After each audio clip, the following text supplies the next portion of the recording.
কিন্তু সেই লেভেলে মায়ের ভক্ত। তো আমরা রাতের ডিনার হয়ে যাওয়ার পরেও কিন্তু মায়ের প্রসাদ খাই। তো মায়ের প্রসাদ চলে এসছে, মায়ের পুজো ছিল তো মা কালীর প্রসাদ, তো আমরা ডিনারের পরে খেয়েছিলাম প্রসাদটা। এখানে আমার দাদার বৌদি, পিসতুতো দাদা আর বৌদি এসছে আমাদের সঙ্গে দেখা করতে। ছোট্টু বাবিন এসছে শুনেছে, তাই আমাদের সঙ্গে দেখা করতে এসছে। আর আমরা যে মিষ্টিটা নিয়ে এসেছিলাম বৌদিকে ছোট্টু বাবিন দিল। ছোট্টু বাবিন ওই মিষ্টিটাই সন্ধ্যের টিফিনে খেয়েছিল। আর ওই যে বৌদি ফ্রুটি নিয়ে এসেছিল সেটাই দিয়েছে, তো ছোট্টু বাবিন এখন সেটাই খাচ্ছে সন্ধ্যের টিফিনে। আর বৌদি সন্ধ্যেবেলা এসছে আমাদের সঙ্গে গল্প করতে, দেখা করতে। তো বৌদি বলছে বেশ ভালো লাগছে, মাসে মাসে তোরা এরকম আসছিস, আমাদের খুব ভালো লাগছে, গল্প করছিল বৌদি। আর মা এদিকে রাতের ডিনারের প্রস্তুতি করছে। তো ডিনারে মিক্স তড়কা ছিল, সেটাই মা বানাচ্ছে এখন। তো ক্যামেরাম্যান আমি যেহেতু, সেহেতু ফোকাস নিতে চলে গেছি, মা তড়কা বানাচ্ছে, মায়ের তড়কার ফুটেজটা নেব। এইদিকে মা অতটা তো ক্যামেরার সঙ্গে স্বাবলম্বী না, আমি ফোকাস নিচ্ছি দেখে মা আবার ইতস্তত মতো হয়ে গেছে, তো আমি আবার সেইভাবে ফোকাস নিলাম না। তো এখানে মিক্স তড়কা বানিয়েছিল মা, আর তড়কাটা খেতে কিন্তু খুব সুন্দর হয়েছিল। এদিকে রুটি বানাচ্ছে, রাতের ডিনারে ছিল মিক্স তড়কা আর রুটি। তো মা এখন বানাচ্ছে, তো ক্যামেরাম্যান ফোকাস নিচ্ছে, মা অতটা স্বাচ্ছন্দ্য বোধ করছে না বলে আমি আবার বেরিয়ে আসলাম।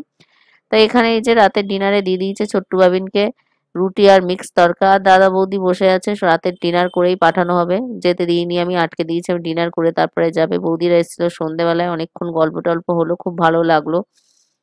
তো ছোট্টু এখন এই যে খাচ্ছে রুটি আর তড়কা। আর ছোট ভাই কিন্তু তখনও জানতো না যে এই যে ডিনারের পরেও আবার মায়ের প্রসাদ আমরা পাবো আজকে, সেটা ছোট্ট ভাইনের জানা ছিল না, ছোট্ট ভাইনকে আমাদের কারুরই জানা ছিল না।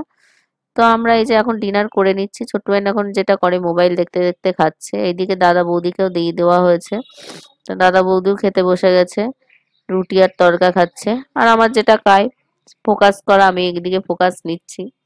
তা বৌদি বলছে তো দূর থেকে কি ফোকাস নিচ্ছিস, কাছে আয়, কাছে এসে দেখা। তা আমি বলছি দাঁড়াও, এদিকে ফোকাস করে নিয়ে তারপরে যাচ্ছি তোমার কাছে। তা বৌদি আমাকে ডাকছে যে আমার কাছে এসে ফোকাস কর। তা আমি বৌদির কাছে ওই যে দেখাচ্ছে আমাকে, বলছে এটা দেখ, এটা কি তরকার মধ্যে, আমি বলছি মিক্স তরকা, ওটা ওটা রাজমা আছে। মাছ নিয়ে বলছে রাজমাটাকে শুধু একদিন বানিয়ে খাওয়াবি তুই, সেটাই আমাকে বলছে। আমি বললাম যে রাজমা এমনি রান্না করে খেলেও ভালো লাগে। তা বলছে তুই রাঁধুনি, তুই আমাকে রাজমা তাহলে রান্না করে একদিন খাওয়াবি। বৌদি রাজমা খায়নি, তা আমি বলছি ঠিক আছে, আমি তোমাকে করে খাওয়াবো। মায়ের প্রসাদে ছিল খিচুড়ি, আলুর দম আর ওটা পায়েস। তো এই প্রসাদটা নিয়ে এসছে কে এবার বলি, প্রসাদটা নিয়ে চলে এসছে ছোট্ট বোনের পাপা। ছোট্ট বোনের পাপা একটু সব ব্যাপারে সারপ্রাইজ দিতে পছন্দ করে। আমাদের ডিনার টিনার কমপ্লিট, ছোট বোনের পাপা নিয়ে চলে এসছে মায়ের ভোগ প্রসাদ। যেহেতু ছোট্টু ভাবি না আমি, আমরা মায়ের এই ভোগ প্রসাদ খেতে খুবই পছন্দ করি। তো মা কুমারপুকুর মায়ের পুজো হয়েছিল, তো ছোট ভাইনের বাবা কুমারপুকুর মায়ের পুজোর ওখানে ছিল। তা ভোগ প্রসাদ যেহেতু আমরা পছন্দ করি বলে ছোট ভাইনের বাবা সোজা চলে এসেছে আমাদের বাড়ি। তখন বাজে 11:30, তখন চলে এসছে। তখন আমাদের খাওয়া দাওয়া কমপ্লিট, ছোট ভাইনের বাবা নিয়ে এসছে। ছোট ভাইনের বাবা বলছে তোমরা পছন্দ করো খাও। এবার যেহেতু মায়ের প্রসাদ, আমরা এমন সেই লেভেলের ফুড লাভার, তা আবার ছোট ভাইন বসে গেছে খেতে। তা আমিও খেলাম। ডিনার কমপ্লিট হয়ে গেছিল, যেহেতু মায়ের প্রসাদ, মায়ের প্রসাদ কে করবো, আর আমরা খেতে পছন্দ করি, তো ওই জন্য আমরা মায়ের প্রসাদকে আর করলাম না, আমরাও খাচ্ছি। তো ছোট্ট ভাইনের পাপা আমাদের জন্য নিয়ে এসে আমরা খুব খুশি। মায়ের ভোগ প্রসাদ দেখিয়ে ব্লগটা এখানেই শেষ করছি। ভিডিওটা ভালো লাগলে অবশ্যই লাইক শেয়ার করবেন, সাবস্ক্রাইব করবেন, পাশে থাকা বেল আইকনে ক্লিক করবেন। ফেসবুক পেজ থেকে দেখলে পেজটাকে ফলো করে দেবেন।